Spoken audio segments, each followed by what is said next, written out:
क्या आपने कभी सोचा है, अगर जीवन में सब कुछ करते हुए भी मन अंदर से मुक्त रहे, अगर कर्म करते हुए भी कर्म का बंधन न लगे, अगर अतीत के पाप, डर, भ्रम और संशय ज्ञान की एक अग्नि में जलकर समाप्त हो जाए, तो जीवन कैसा हो जाएगा? कुरुक्षेत्र की युद्ध भूमि में खड़े अर्जुन के सामने भी यही प्रश्न था। चारों ओर युद्ध का शोर था। हजारों योद्धा तैयार खड़े थे। रथों के पहिए धरती को कंपा रहे थे। शंखों की ध्वनि आकाश को चीर रही थी। धूल, ध्वनि, भय और मृत्यु का वातावरण था। लेकिन इस बाहरी युद्ध से भी बड़ा युद्ध अर्जुन के भीतर चल रहा था। उसका मन कांप रहा था। हाथों से गांडीव ढीला पड़ चुका था। हृदय में करुणा थी, बुद्धि में भ्रम था और आत्मा में गहरा संशय। उसके सामने उसके अपने लोग थे। पितामह भीष्म थे, गुरु द्रोण थे, भाई बंधु मित्र और कुल के लोग थे। अर्जुन समझ नहीं पा रहा था, ये क्या युद्ध करना धर्म है या युद्ध छोड़ देना धर्म है? यहीं से भगवान श्री कृष्ण उसे वह ज्ञान देना शुरू करते हैं जो केवल एक योद्धा को युद्ध के लिए तैयार करने का ज्ञान नहीं था। यह ज्ञान जीवन को समझने का ज्ञान था, कर्म को योग बनाने का ज्ञान था और मनुष्य को जन्म मरण के बंधन से मुक्त करने का ज्ञान था। अध्याय 4 में भगवान श्री कृष्ण अर्जुन को बताते हैं कि यह ज्ञान नया नहीं है, ये कोई आज का विचार नहीं, ये कोई साधारण उपदेश नहीं, ये वही अविनाशी योग है जो सृष्टि के आरंभ से चला आ रहा है। भगवान कहते हैं, हे अर्जुन, मैंने इस अविनाशी योग को सबसे पहले सूर्यदेव को बताया था। सूर्यदेव ने इसे वैवस्वत मनु को बताया और मनु ने इसे राजा इक्ष्वाकु को दिया। यह सुनकर अर्जुन चौंक जाता है। उसके मन में प्रश्न उठता है, हे कृष्ण, आपका जन्म तो अब भी हुआ है और सूर्यदेव तो बहुत प्राचीन है, फिर आपने सृष्टि के आरंभ में सूर्यदेव को यह ज्ञान कैसे दिया? अर्जुन का प्रश्न बहुत स्वाभाविक था, क्योंकि वह कृष्ण को अपने सामने खड़े मित्र के रूप में देख रहा था, अपने सारथी के रूप में देख रहा था, एक मानव रूप में देख रहा था। लेकिन भगवान श्री कृष्ण केवल अर्जुन के सारथी नहीं थे, वे समय के भी स्वामी थे। वे जन्म और मृत्यु से परे थे। वे सनातन थे, वे अजन्मा थे, वे अविनाशी थे। श्री कृष्ण मुस्कुराकर अर्जुन से कहते हैं, हे अर्जुन, तुम्हारे और मेरे अनेक जन्म हो चुके हैं, उन सबको मैं जानता हूं, लेकिन तुम नहीं जानते। यहां भगवान एक बहुत गहरा रहस्य खोलते हैं। हम आत्माएं अनेक जन्मों की यात्रा करती हैं, लेकिन हर जन्म में शरीर बदल जाता है, नाम बदल जाता है, परिवार बदल जाता है, परिस्थितियाँ बदल जाती हैं और पिछले जन्मों की स्मृतियाँ ढक जाती हैं। लेकिन भगवान की स्मृति कभी नहीं ढकती, क्योंकि वे माया के अधीन नहीं हैं, माया उनके अधीन है। हम कर्मों के कारण जन्म लेते हैं, भगवान करुणा के कारण प्रकट होते हैं। हम बंधन में आते हैं, भगवान मुक्त होकर आते हैं। हम भूल जाते हैं, भगवान सब जानते हैं। यही ईश्वर और जीव का अंतर है। श्री कृष्ण आगे कहते हैं, मैं अजन्मा और अविनाशी हूँ, समस्त प्राणियों का ईश्वर हूँ, फिर भी अपनी योग माया से संसार में प्रकट होता हूँ। भगवान का जन्म साधारण जन्म नहीं होता, उनका कर्म साधारण कर्म नहीं होता। वे किसी इच्छा, पाप, पुण्य या मजबूरी से जन्म नहीं लेते।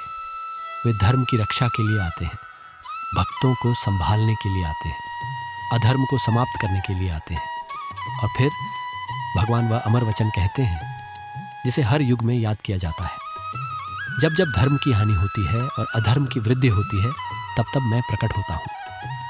जब संसार में अंधकार बढ़ता है, तब प्रकाश आता है। जब अन्याय बढ़ता है, तब धर्म जागता है। जब साधु, भक्त और निर्दोष लोग पीड़ा सहते हैं, तब भगवान मौन नहीं रहते। श्री कृष्ण कहते हैं, साधुओं की रक्षा के लिए, दुष्टों के विनाश के लिए और धर्म की स्थापना के लिए मैं युग युग में प्रकट होता हूँ। ये केवल पुराणों की कथा नहीं है, ये जीवन का नियम है। कभी भगवान बाहरी रूप में आते हैं, कभी गुरु के रूप में आते हैं, कभी किसी सही विचार के रूप में आते हैं, कभी भीतर उठी हुई हिम्मत के रूप में आते हैं, कभी अंधकार में अचानक दिखाई देने वाली आशा के रूप में आते हैं। जब जीवन में अधर्म बढ़ने लगे, जब मन में भय, क्रोध, मोह और भ्रम बढ़ने लगे, तब समझ लेना तुम्हारे भीतर कृष्ण का ज्ञान जागने का समय आ गया है। क्योंकि असली युद्ध केवल बाहर नहीं होता, असली कुरुक्षेत्र मन के अंदर होता है। हमारे भीतर भी अर्जुन है, जो डरता है, जो टूटता है, जो सही और गलत के बीच उलझ जाता है। और हमारे भीतर ही कृष्ण का प्रकाश भी है, जो कहता है, डरो मत, उठो और अपना धर्म निभाओ। इसके बाद श्री कृष्ण बताते हैं, जो मनुष्य मेरे जन्म और कर्म को तत्व से जान लेता है वह शरीर छोड़ने के बाद पुनर्जन्म को प्राप्त नहीं होता, वह मुझे प्राप्त होता है। यहाँ भगवान जन्म मरण से मुक्ति का रहस्य बताते हैं। जो ये समझ लेता है कि भगवान के कर्म दिव्य हैं, जो यह जान लेता है कि भगवान संसार में बंधन से नहीं करुणा से आते हैं, जो उनकी शरण में सच्चे भाव से आता है, उसके भीतर संसार की पकड़ धीरे धीरे कमजोर होने लगती है। वह केवल जीवन जीता नहीं, जीवन को समझने लगता है। वह केवल कर्म करता नहीं, कर्म को पूजा बना देता है। वह केवल दुख सहता नहीं, दुख से सीखता है। श्री कृष्ण कहते हैं, जो राग भय और क्रोध से मुक्त होकर मेरी शरण में आते हैं, जो ज्ञान रूपी तप से पवित्र हो जाते हैं, वे मेरे भाव को प्राप्त होते हैं। राग यानी आसक्ति, भय यानी खोने का डर, क्रोध यानी उस डर और आसक्ति से जन्मी आग। जब हम किसी चीज से बहुत अधिक चिपक जाते हैं तो डर पैदा होता है। जब डर बढ़ता है तो क्रोध आता है, और जब क्रोध आता है तो विवेक चला जाता है। इसीलिए भगवान कहते हैं, राग छोड़ो, भय छोड़ो, क्रोध छोड़ो और मेरे आश्रय में आओ, क्योंकि भगवान को पाने के लिए बाहरी दिखावा नहीं चाहिए, भीतर का समर्पण चाहिए। फिर श्री कृष्ण कहते हैं, जो भक्त जिस भाव से मेरी शरण में आता है मैं उसे उसी भाव से स्वीकार करता हूँ। यह पंक्ति बहुत सुंदर है। कोई भक्त प्रेम से आता है, कोई दुख में रोते हुए आता है, कोई प्रश्न लेकर आता है, कोई सेवा लेकर आता है, कोई ज्ञान की प्यास लेकर आता है, कोई बस टूटकर कहता है, प्रभु अब आप ही संभालिए। और भगवान हर सच्चे भाव को स्वीकार करते हैं। ईश्वर को महंगे उपहारों से अधिक सच्चा भाव प्रिय है। ईश्वर को ऊंचे शब्दों से अधिक सच्ची पुकार प्रिय है। ईश्वर को अहंकार नहीं, समर्पण चाहिए। इसके बाद भगवान कर्म के रहस्य को खोलते हैं, क्योंकि अर्जुन का सबसे बड़ा प्रश्न यही था, मुझे क्या करना चाहिए।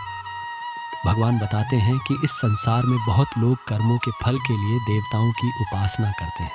कोई धन चाहता है, कोई विजय चाहता है, कोई संतान चाहता है, कोई मान सम्मान चाहता है, कोई सफलता चाहता है।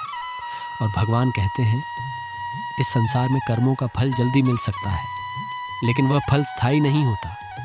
धन आता है और चला जाता है, मान मिलता है और छिन जाता है, सुख आता है और बदल जाता है, शरीर जवान होता है और बूढ़ा हो जाता है। लेकिन ज्ञान और भक्ति से जो शांति मिलती है वह आत्मा को छूती है। फिर श्री कृष्ण समाज और कर्तव्य की व्यवस्था बताते हैं। वे कहते हैं कि गुण और कर्म के आधार पर समाज में अलग अलग भूमिकाएं बनी हैं। किसी में ज्ञान देने की शक्ति होती है, किसी में रक्षा करने की शक्ति होती है, किसी में व्यापार और व्यवस्था की क्षमता होती है, किसी में सेवा और परिश्रम की महानता होती है। हर कर्म छोटा नहीं होता, हर कर्तव्य महान हो सकता है अगर वह ईमानदारी और समर्पण से किया जाए। एक शिक्षक का धर्म ज्ञान देना है, एक योद्धा का धर्म रक्षा करना है, एक व्यापारी का धर्म न्यायपूर्वक व्यवस्था चलाना है, एक सेवक का धर्म समर्पण और सहयोग है। जब हर व्यक्ति अपना कर्तव्य ईमानदारी से करता है तब समाज में धर्म स्थिर होता है। लेकिन भगवान एक और गहरी बात कहते हैं, मैं इन सब कर्मों का कर्ता होकर भी अकर्ता हूँ, क्योंकि मुझे कर्मों के फल की इच्छा नहीं है। यही कर्मयोग का सबसे बड़ा रहस्य है। कर्म करो लेकिन फल से चिपको मत, कर्तव्य करो लेकिन अहंकार मत रखो, सेवा करो लेकिन बदले में प्रशंसा की इच्छा मत रखो, सही काम करो लेकिन परिणाम को भगवान पर छोड़ दो। क्योंकि जब कर्म में अहंकार आता है तो बंधन बनता है, और जब कर्म में समर्पण आता है तो वही कर्म योग बन जाता है। श्री कृष्ण अर्जुन से कहते हैं, पूर्व काल के मुमुक्षुओं ने भी इसी प्रकार कर्म किए, इसलिए तू भी अपने पूर्वजों की तरह अपना कर्तव्य कर। यानी धर्म से भागना समाधान नहीं है, सच्चा संन्यास कर्म छोड़ना नहीं है, सच्चा संन्यास कर्म के फल की आसक्ति छोड़ना है। कई लोग सोचते हैं कि आध्यात्मिक बनने का मतलब है दुनिया छोड़ देना, लेकिन कृष्ण कहते हैं दुनिया छोड़ना जरूरी नहीं, आसक्ति छोड़ना जरूरी है, कर्तव्य छोड़ना योग्य नहीं। कर्तव्य को भगवान को अर्पित करना योग्य है। इसके बाद भगवान कर्म, अकर्म और विकर्म का रहस्य बताते हैं। वे कहते हैं, कर्म क्या है, अकर्म क्या है और विकर्म क्या है, यह समझना बहुत कठिन है। बड़े बड़े विद्वान भी इसमें भ्रमित हो जाते हैं।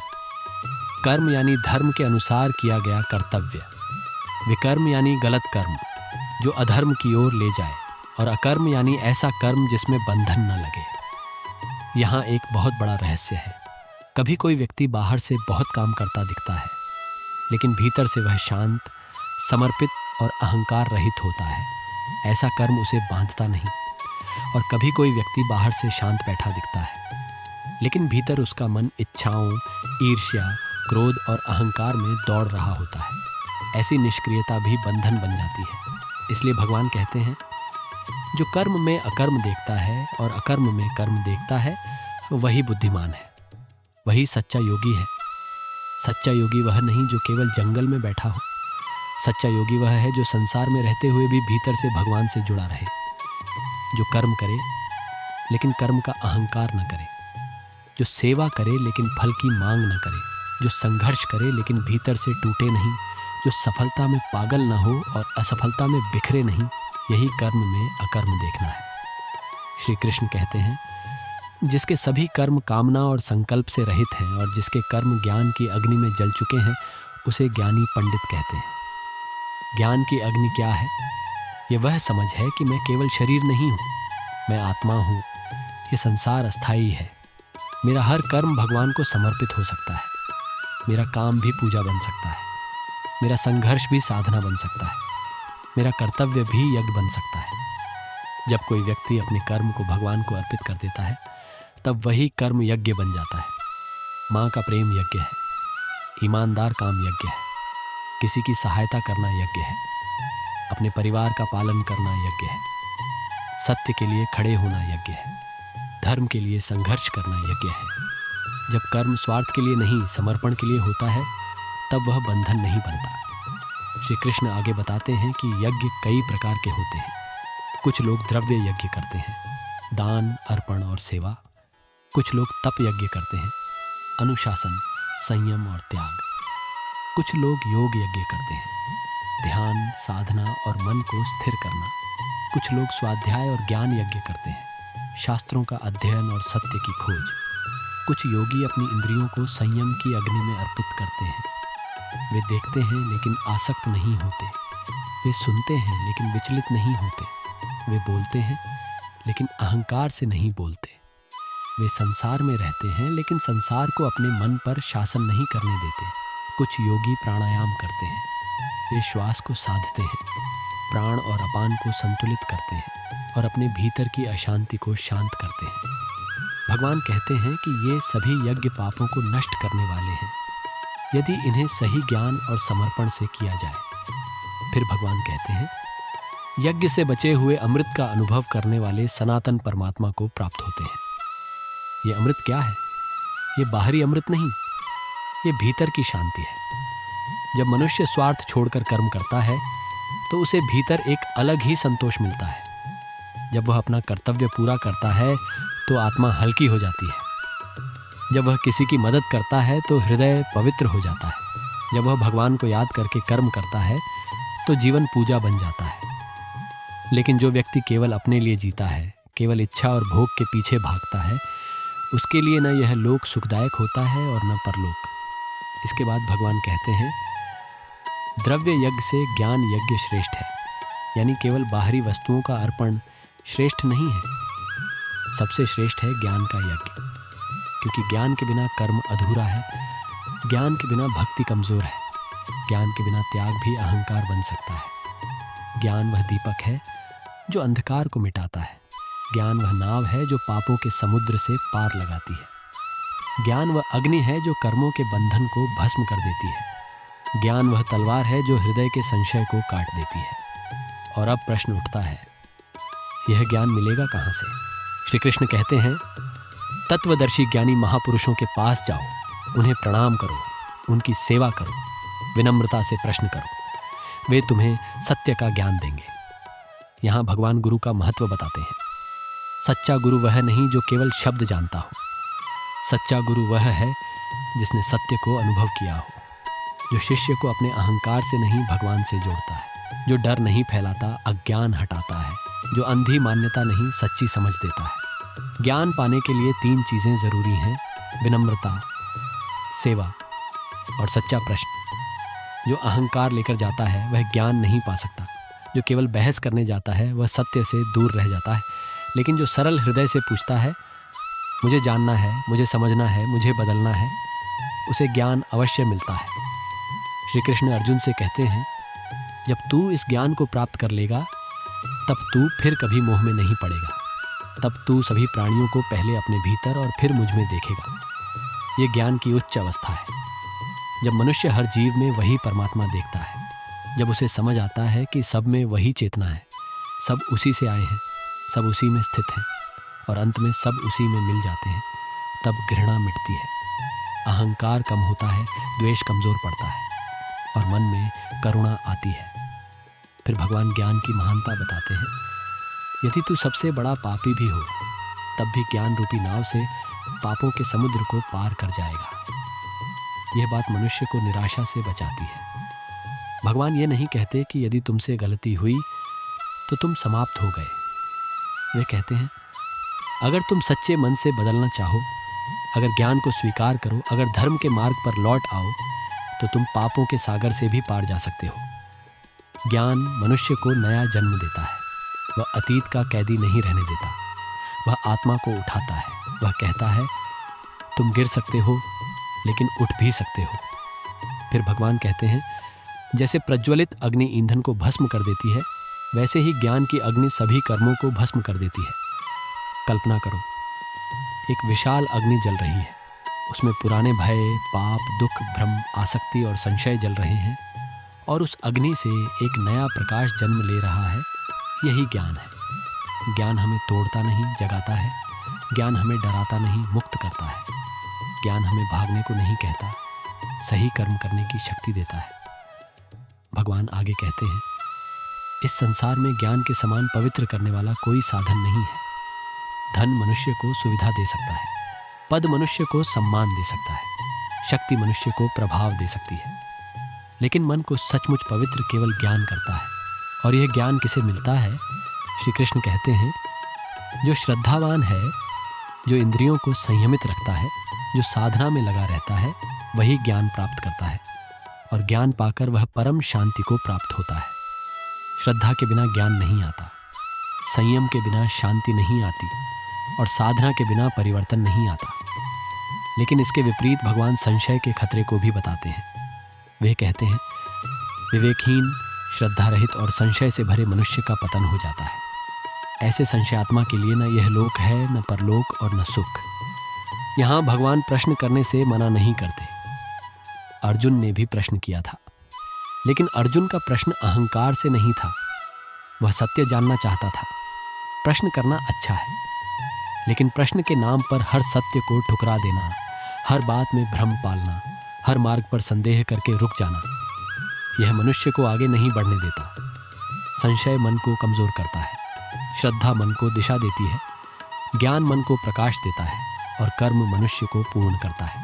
अंत में भगवान श्री कृष्ण अर्जुन से कहते हैं, हे धनंजय, योग द्वारा जिसके कर्मों का बंधन कट गया है और ज्ञान द्वारा जिसके संशय नष्ट हो गए हैं, उसे कर्म नहीं बांधते। और फिर इस अध्याय का सबसे शक्तिशाली संदेश आता है। भगवान कहते हैं, इसलिए हे अर्जुन, अपने हृदय में स्थित अज्ञान से उत्पन्न संशय को ज्ञान रूपी तलवार से काट दो। योग में स्थित हो जाओ और युद्ध के लिए खड़े हो जाओ। यही अध्याय 4 का चरम संदेश है। ज्ञान केवल सुनने की चीज नहीं है, ज्ञान जीवन में उतारने की चीज है। कर्म केवल करने की चीज नहीं है, कर्म को योग बनाने की कला सीखनी है।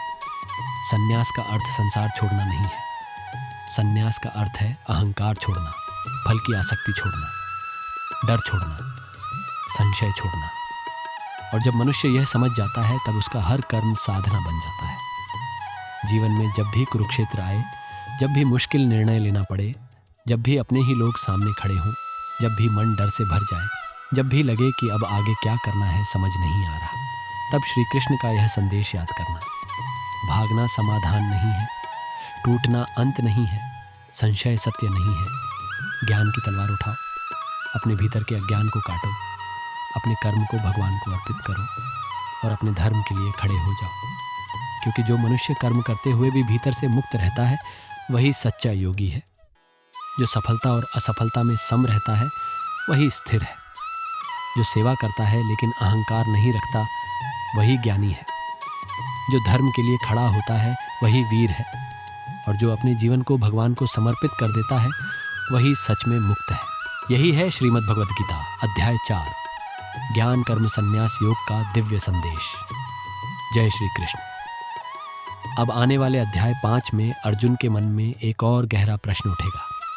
वह भगवान श्री कृष्ण से पूछेगा, हे कृष्ण, आप कभी कर्म का त्याग करने की बात करते हैं और कभी कर्मयोग की प्रशंसा करते हैं।